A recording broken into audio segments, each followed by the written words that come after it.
जय हिंद मेरे प्यारे दोस्तों, मैं शुभम आप सबका स्वागत करता हूँ CSE 2023 के next part of question discussion में। तो यहाँ पे हम क्वेश्चन नंबर 71 से स्टार्ट करते हैं अभी। ओके, तो देखिए फर्स्ट जो स्टेटमेंट है यहाँ पे MSME से रिलेटेड क्वेश्चन है। According to MSME development act 2006, medium enterprise, देखिए definition, medium enterprise are those which invest in the plant machinery between 15 crore to 25 crore. ठीक है। सेकंड देखिए, ऑल बैंक लोन्स, देखिए all bank loans to MSME qualify under priority sector. ठीक है, all bank loans. अब थोड़ा इसको देखते हैं हम लोग। अब यहाँ पे देखिए दोस्तों, ये रिवाइज MSME क्लासिफिकेशन, ठीक है, इन्वेस्टमेंट एंड टर्नओवर से रिलेटेड है।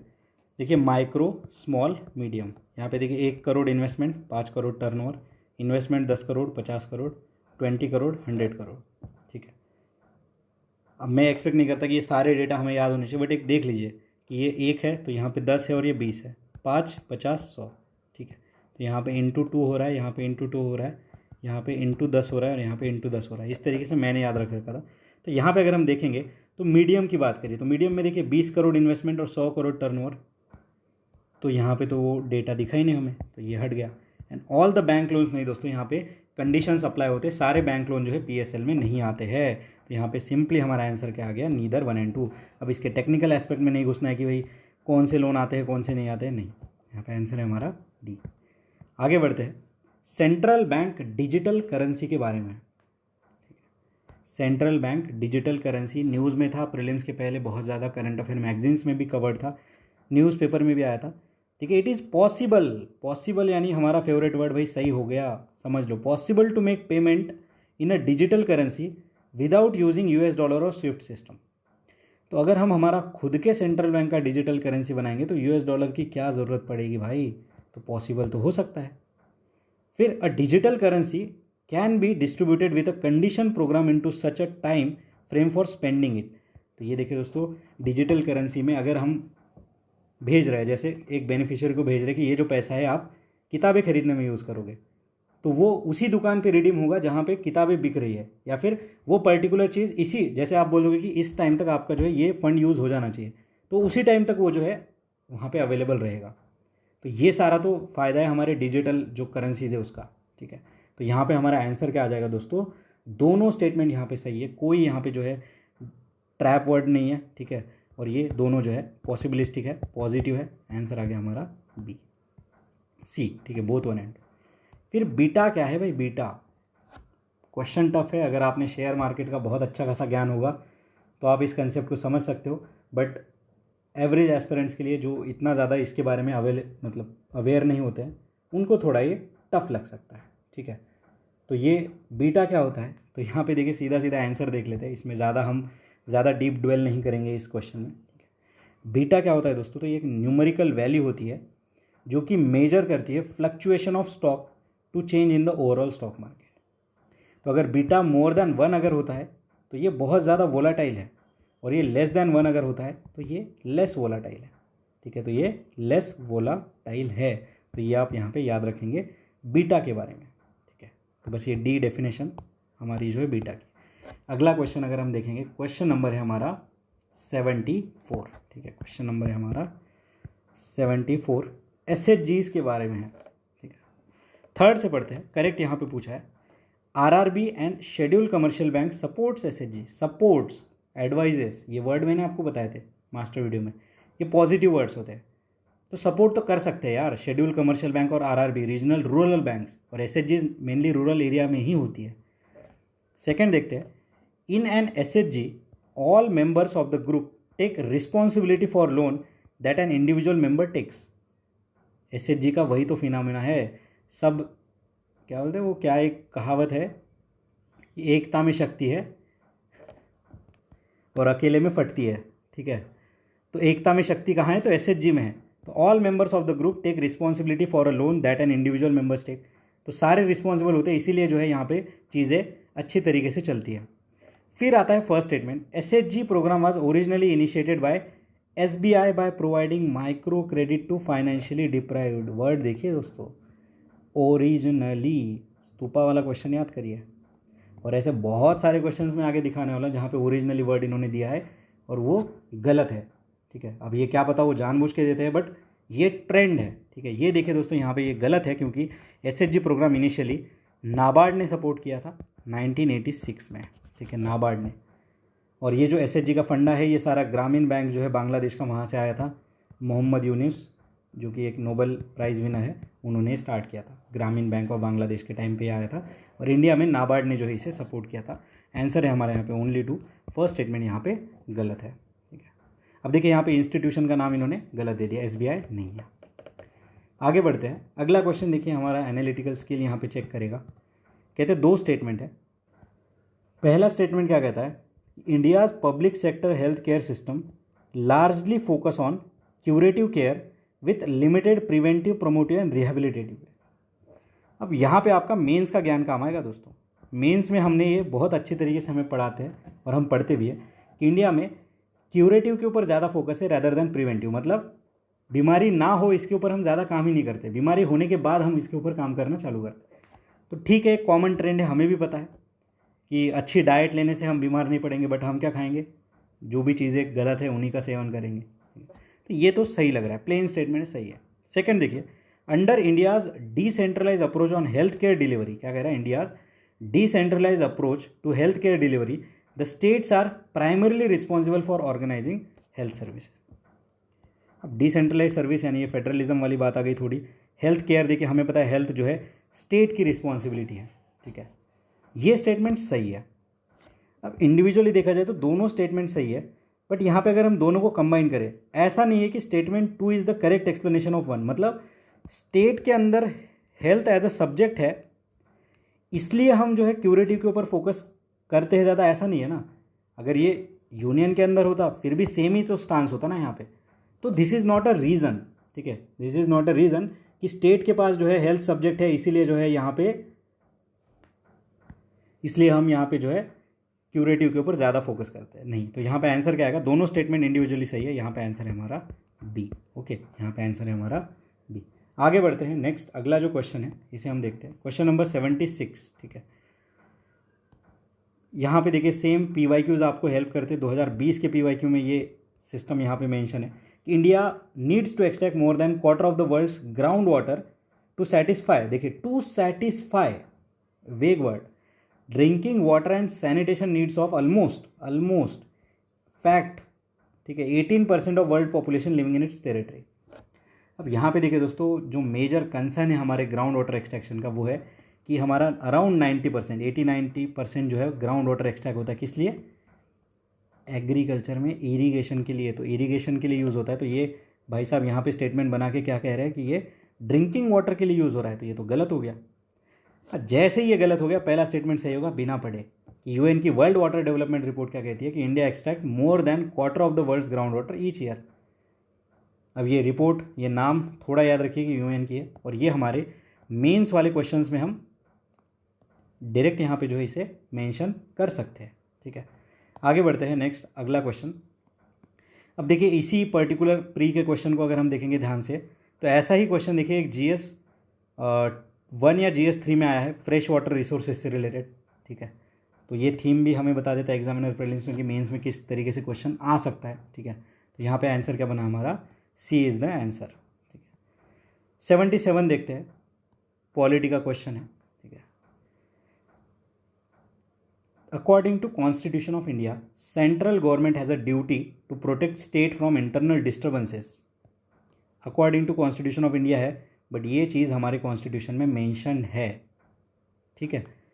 सेकेंड देखिए, the constitution of India exempts the state from providing legal counsel to the person being held for preventive detention. देखिए दोस्तों, यहाँ पे एग्जेम्प्ट नहीं करा जाता, यहाँ पे अलाउ है, ठीक है, यहाँ पे ये चीज़ अलाउड है, तो ये तो हमारा गलत हो गया। और थर्ड देखिए, according to prevention of terrorism act, confession of the accused before the police can not be use as a evidence. ये गलत है दोस्तों, यहाँ पे it can be use, it can be use, ठीक है। अब ये देखिए दोस्तों, ये क्वेश्चन जो है इसका ये स्टेटमेंट बहुत ज़्यादा टफ है। चलो हम 2 पे तो पहुँच जाएंगे, बट थर्ड स्टेटमेंट हमें पता होना बहुत ज़्यादा डिफिकल्ट है, ठीक है। और यहाँ पे अगर हम सिंपली सोचें कि प्रिवेंशन ऑफ टेररिज्म एक्ट 2002 का 2023 में पूछ रहा है, तो मैंने ये भी बताया था कि बहुत पुरानी थीम, बहुत ही पुराना एक्ट, बहुत पुरानी रिपोर्ट, ऐसा कुछ पूछता है। बट उस एग्ज़ाम प्रेशर में ये अप्लाई करना थोड़ा मुश्किल है। बट अभी हमने वो एस्पेक्ट यहाँ पे सीखा है थोड़ा सा, ठीक है, थोड़ा सा सीखा है। तो यहाँ पे देखिए, ये कैनॉट की जगह कैन लिख दीजिए और एग्जाम की जगह यहाँ पे अलाउ लिख दीजिए। तो ये दोनों तीनों स्टेटमेंट यहाँ पे सही हो जाएगा। तो हमारा आंसर क्या हुआ, only one is correct as per this question, ठीक है। अभी यहाँ पे नेक्स्ट आगे बढ़ते हैं। अब ये जो क्लॉज है दोस्तों, फर्स्ट स्टेटमेंट वाला, ये कौन से आर्टिकल में है, 355 के अंदर है, ठीक है। ये वाली जो चीज़ है ये आर्टिकल 22 के अंदर मेंशन है, आर्टिकल 22 सब क्लॉज 5 के अंदर है, ठीक है। और ये जो प्रिवेंशन ऑफ टेररिज्म एक्ट है ना दोस्तों, ये रिपील भी हो चुका है 2004 में, ठीक है। ये 2004 में ही रिपील हो चुका है। अगला क्वेश्चन हम देखते हैं। बहुत इजी क्वेश्चन मैं कहूँगा इसे, करंट अफेयर बेस है कि ऐसा कौन सा देश है जिसमें बहुत ज़्यादा सिविल स्ट्राइफ हो रही है, फूड शॉर्टेज है, ठीक है, और रिसेंट पास्ट में न्यूज़ में था। तो सीधा सीधा आंसर है दोस्तों सोमालिया, ठीक है। ये बहुत ज़्यादा इजी क्वेश्चन मैं कहूँगा, ठीक है। बाकी अभी आपका होमवर्क है अंगोला, कोस्टारिका और यूकैडर, इसे आप मैप पे ज़रूर देखें, ठीक है, वर्ल्ड मैप के ऊपर, ठीक है। यूकैडर कहाँ है, कोस्टारिका कहाँ है और अंगोला कहाँ पे है। नेक्स्ट आगे बढ़ते हैं। अगला क्वेश्चन है हमारा, फर्स्ट स्टेटमेंट है हमारा, in India the biodiversity management committee are key to the realisation of objective of Nagoya protocol.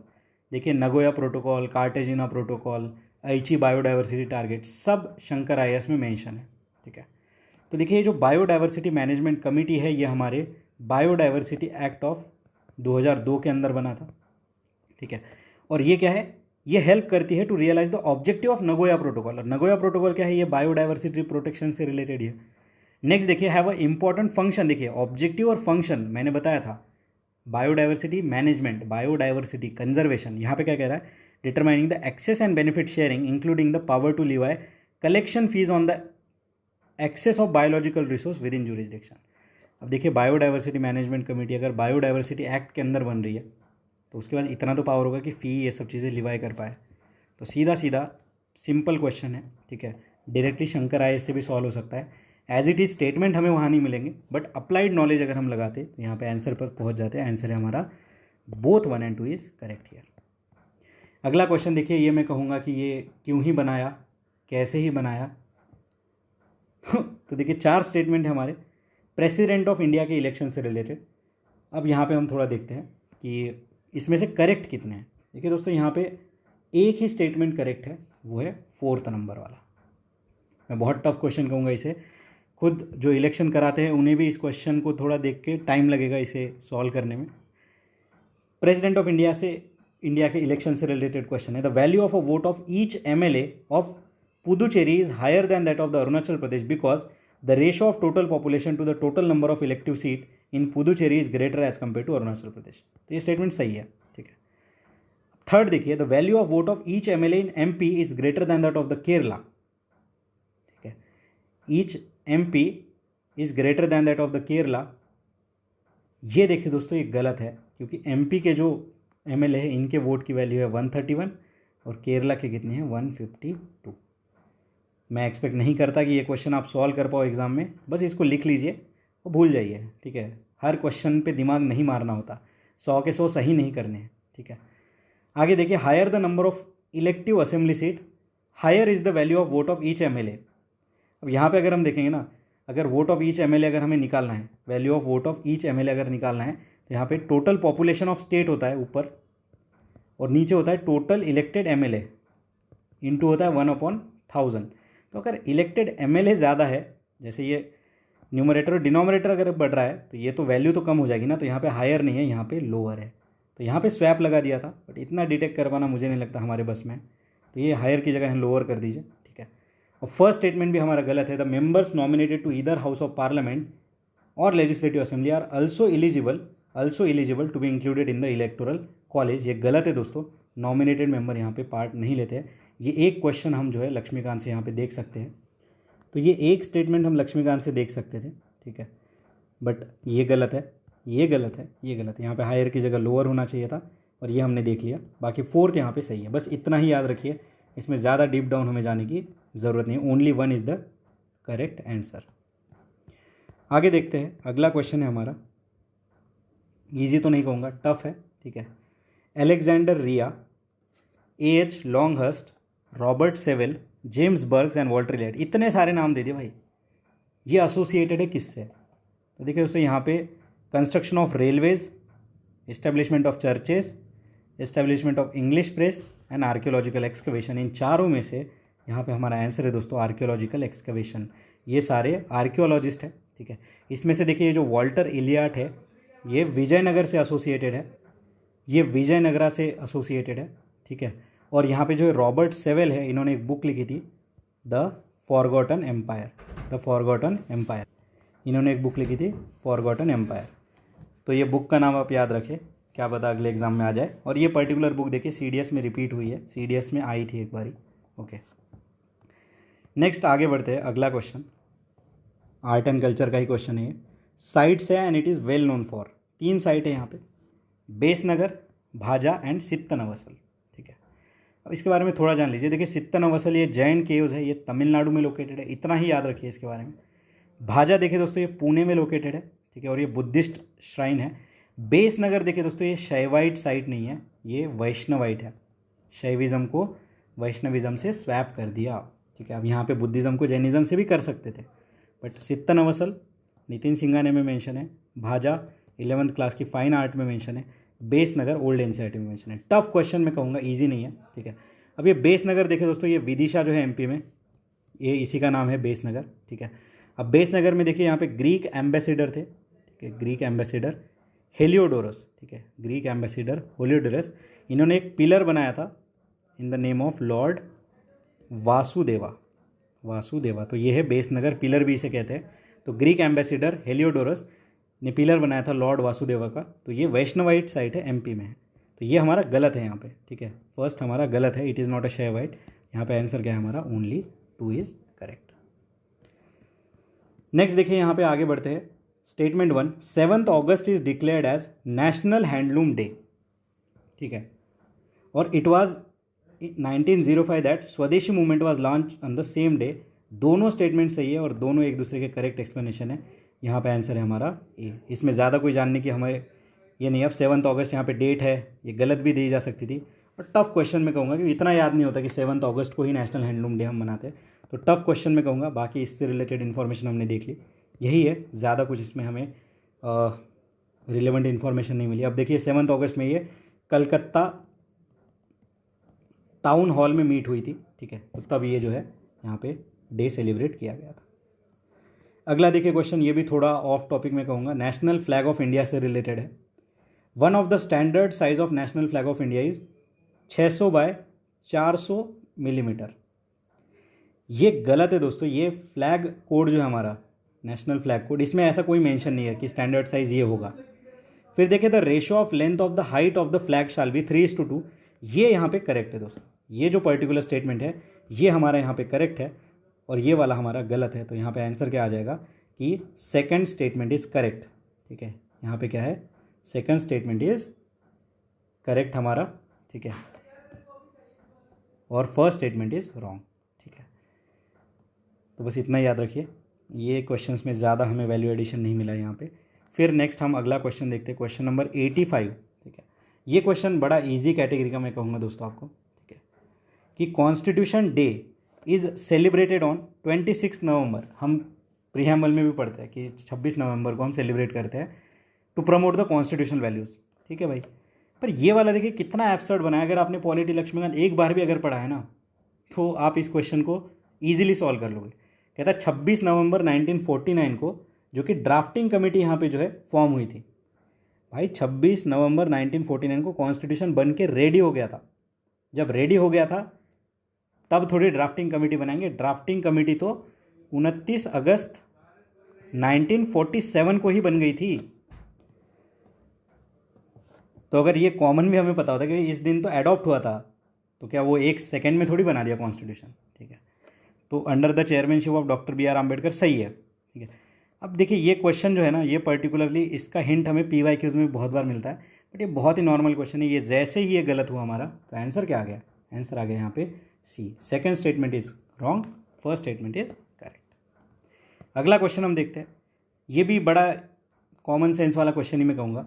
Switzerland is one of the leading exporter, क्या कह रहा है, Switzerland is one of the, देखिए one of the, ये words आप ध्यान रखिए, leading exporter in terms of value. Second देखिए, Switzerland has the second largest gold reserve in the world. भाई यहाँ पे इंडिया रह गया, रशिया रह गया, यूएसए रह गया, कनाडा रह गया, इतने बड़े बड़े देश है, और ये इत्तू सा, और ये इतने बड़े बड़े देश रह गए, और ये इत्तू से देश में, ठीक है, इतना बड़ा गोल्ड रिजर्व होगा क्या? इतना कॉमन सेंस यहाँ पे लगाना था, ठीक है। और यहाँ पे अगर हम देखेंगे, इसी लॉजिक से मैंने जो है ये क्वेश्चन जो है सॉल्व किया था, और यहाँ पे अगर हम देखेंगे तो लार्जेस्ट रिजर्व कहाँ है गोल्ड के, तो गोल्ड के लार्जेस्ट रिजर्व है ऑस्ट्रेलिया में, और उसके बाद है हमारे रशिया में, ठीक है। तो ये याद रखिए, ऑस्ट्रेलिया में सबसे ज़्यादा है। तो इस हिसाब से सीधा आंसर क्या आ गया, मैंने ये स्टेटमेंट गलत माना, आंसर क्या आ गया, C. Statement 1 is correct and statement 2 is incorrect. Next आगे बढ़ते हैं, जो अगला क्वेश्चन है, देखिए कॉमन सेंस से क्वेश्चन सॉल्व हो रहे हैं। ये देखिए क्वेश्चन कहूँगा मैं, इस पर ना हमें ज़्यादा लोड लेना है, ना ज़्यादा इसको सोचना है, क्योंकि ये क्यों ही बनाया गया समझ नहीं आया। ये रिसेंटली कह रहा है, recently USA and European union has launch the trade and technology council, ठीक है, लॉन्च किया होगा। सेकेंड स्टेटमेंट क्या कह रहा है, US and EU claim that though this they are trying to bring technological progress and physical productivity under their control. ये statement गलत है, ये वाला सही है, ठीक है। आंसर इसका हमें पता चल गया, सी इज़ द आंसर, ठीक है। तो यहाँ पे जो है ना, ये कंट्रोल वंट्रोल कुछ लाना नहीं चाहते, ये common values, technology and bilateral trade को बढ़ाना चाहते हैं, कंट्रोल की बात यहाँ पे नहीं है। ऐसा इस एग्रीमेंट को पढ़ने के बाद पता चला है, और मुझे नहीं लगता कि इतना डिटेल में कोई एस्पिरेंट यहाँ पे पढ़ता होगा। ये क्वेश्चन ऐसा है जिस पे हमें ज़्यादा टेंशन नहीं लेना है। आगे बढ़ते हैं, 88 नंबर का क्वेश्चन है। ये देखिए, India accounts for 3.2% of the global export of trade. Data, ये डेटा गलत है दोस्तों, यहाँ हम 1.8% ही ट्रेड करते हैं, और जैसे ही ये गलत हुआ, आंसर क्या आ गया, आंसर क्या आ गया हमारा, D.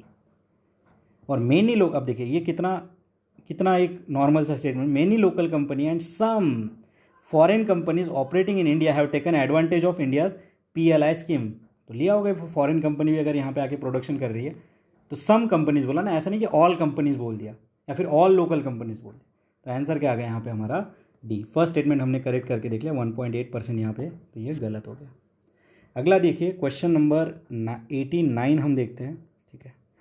Stability and growth pact, जैसे देखिए हमने वो US एंड EU का वो एग्रीमेंट देखा, ऐसे ही ये स्टेबिलिटी एंड ग्रोथ पैक्ट है यूरोपियन यूनियन का, इससे रिलेटेड क्वेश्चन है। ये भी, इसमें भी हमें ज़्यादा दिमाग नहीं लगाना कि यार ये क्या पूछ दिया, क्योंकि आगे चल के ऐसा अफ्रीका का कोई ग्रोथ एंड स्टेबिलिटी पैक्ट उठा के पूछ देंगे तो हम वो थोड़ी पढ़ने वाले, ठीक है। तो कुछ क्वेश्चन होते हैं जो कि नहीं करने होते और उन पर ज़्यादा दिमाग नहीं लगाना होता, ये उनमें से है।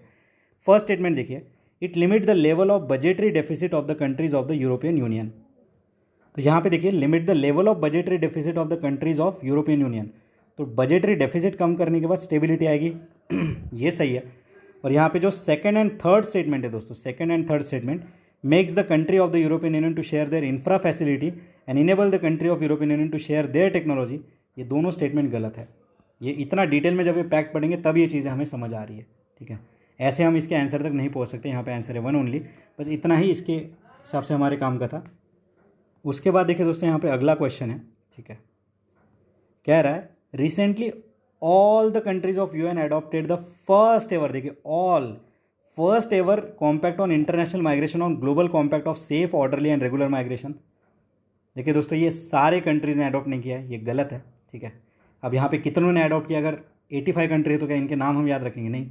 ये समझना है कि कैसे क्वेश्चन बना है, ये मैंने आपको बताया भी था IR वाले थीम में कि सारी कंट्रीज़ को साथ में लाएंगे। फिर क्या कह रहा है, तो objective and commitment are binding, ये हमने एनवायरमेंट वाले में देखा था, लीगली बाइंडिंग है या नहीं, तो बाइंडिंग होना बहुत मुश्किल है, लोग यहाँ पे अडॉप्ट करेंगे ही नहीं उसे, ये गलत है। It address the internal migration and internally displace people and also in its objective and commitment. देखिए ये इंटरनली डिस्प्लेस नहीं दोस्तों, ये इंटरनेशनल जो माइग्रेंट्स है ना, इनसे रिलेटेड है, ये इंटरनेशनल माइग्रेंट से रिलेटेड है। तो यहाँ पे आंसर क्या आ जाएगा हमारा, D. None is the answer here. ठीक है दोस्तों, अभी 90 क्वेश्चंस हमने डिस्कस कर लिया है, ठीक है। इसका जो करेक्ट फॉर्म में हमने देख लिया, अभी नेक्स्ट क्वेश्चन हम अगले वीडियो में डिस्कस करते हैं। धन्यवाद।